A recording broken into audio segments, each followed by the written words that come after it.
Assalamualaikum warahmatullahi wabarakatuh. Saya Rizka Aprilia, NIM 2027074, kelas 1B Perawatan. Pada kesempatan hari ini saya akan melakukan tindakan fisioterapi dada. Fisioterapi dada merupakan rangkaian tindakan dari postural drainase atau memposisikan pasien, kemudian tindakan perkusi atau clapping, dan tindakan vibrasi. Setelah melakukan 3 tindakan tersebut, maka dianjurkan untuk melakukan tindakan batuk efektif agar sekret dapat dikeluarkan oleh pasien. Pertama-tama, siapkan alat untuk melakukan fisioterapi dada.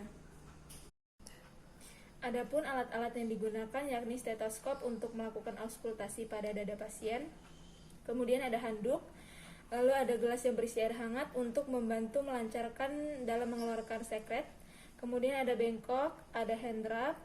Sini ada sputum pot yang nanti dijadikan tempat sekret pasien, kemudian ada handscoon bersih.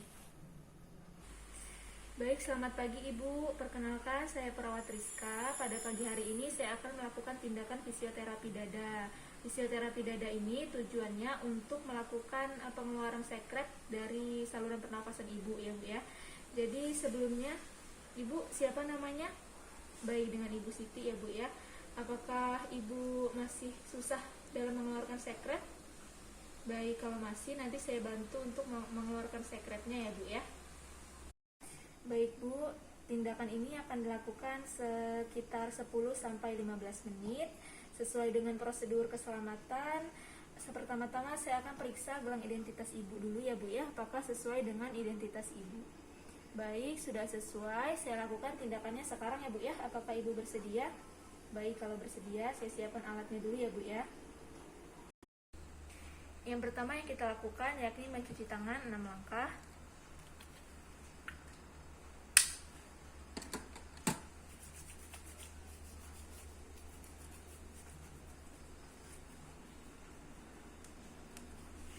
Kemudian gunakan handscoon bersih.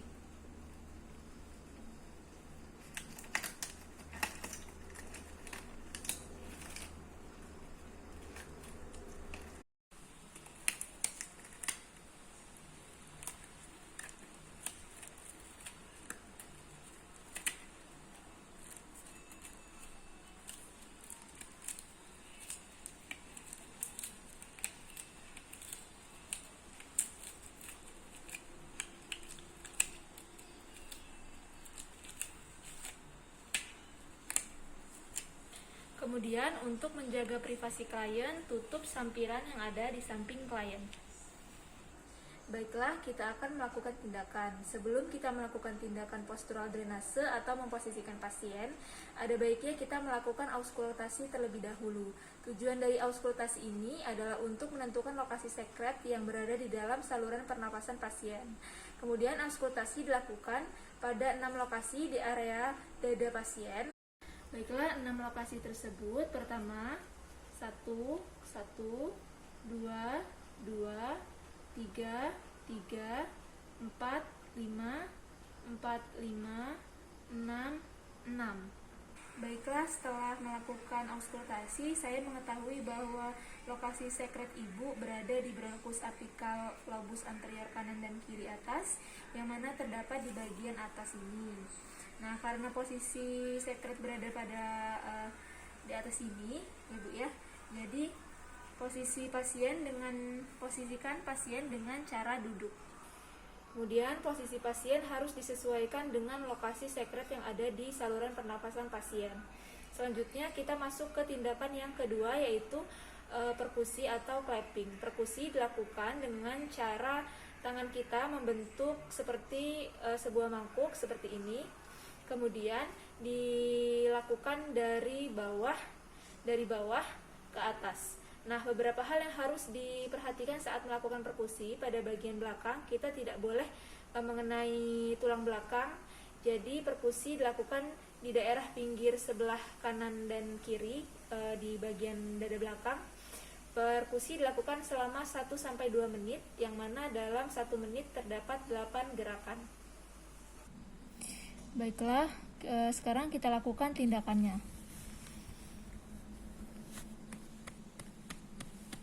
1, 2, 3, 4, 5, 6, 7, 8.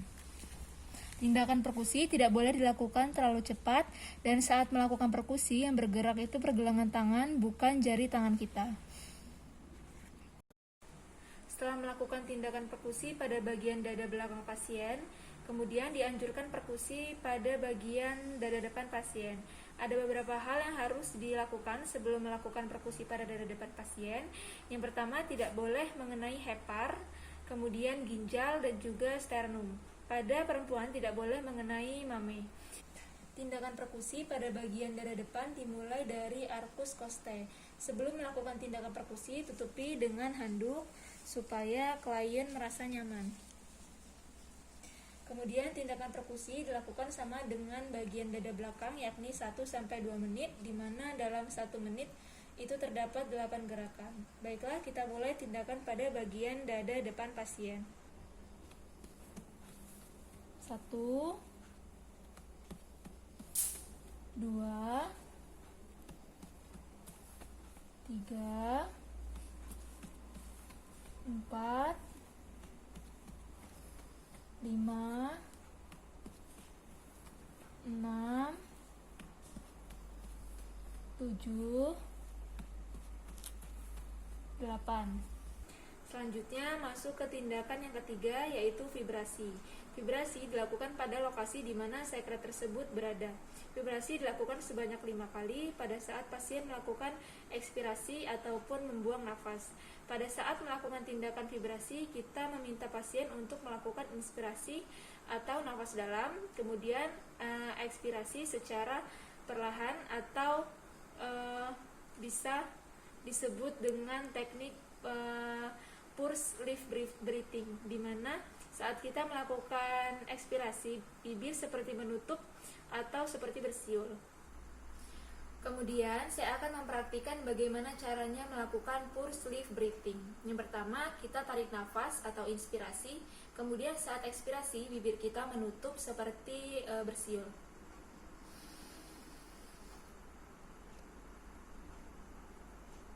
Ulangi.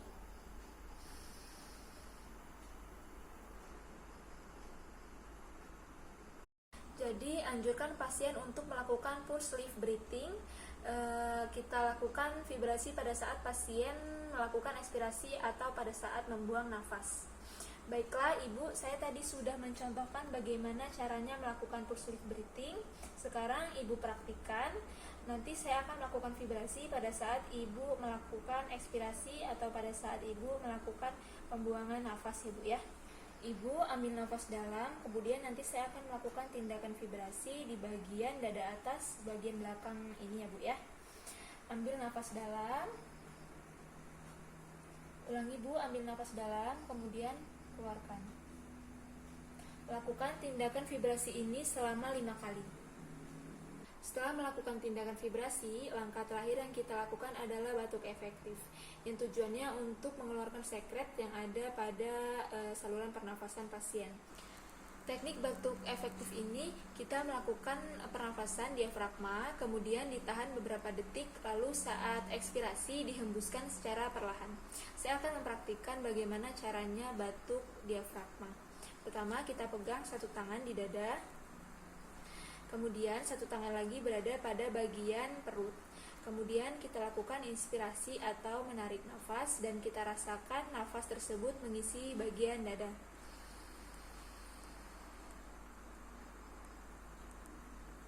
Baiklah, kita lakukan inspirasi, kemudian kita tahan dan hembuskan secara perlahan.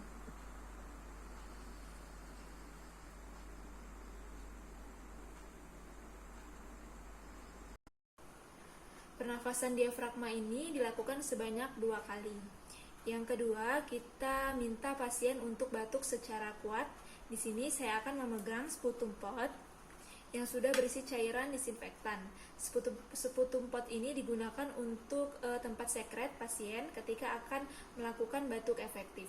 Baik, saya akan mencontohkan bagaimana caranya melakukan batuk efektif.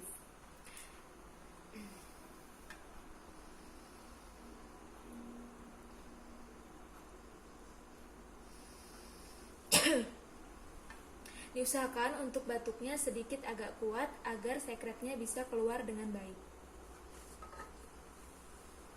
Apabila sekret yang dikeluarkan masih sedikit, maka lakukan batuk efektif yang kedua.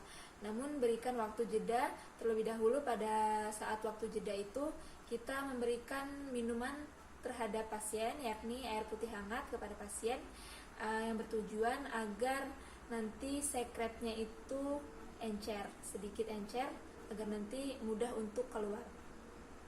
Ibu, karena tadi sekret yang keluar masih sedikit, jadi saya berikan minum terlebih dahulu ya Bu ya, agar nanti sekret yang keluar bisa gampang.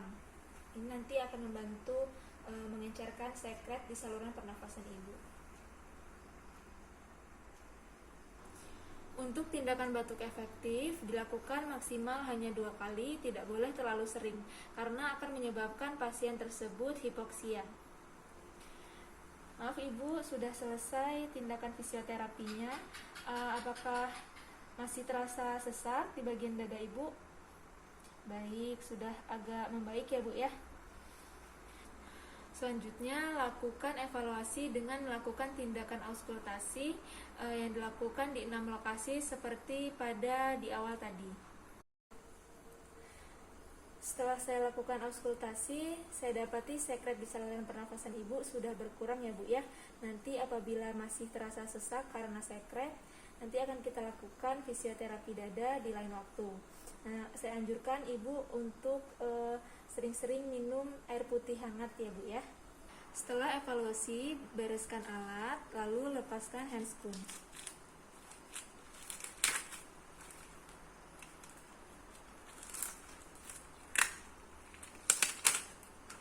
Kemudian cuci tangan 6 langkah.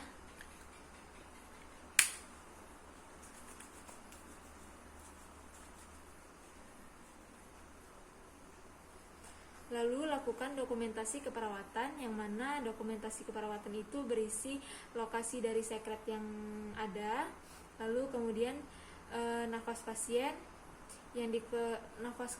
kemudian sputum yang dikeluarkan pasien, dan kapan fisioterapi ini dilakukan dan bagaimana respon pasien.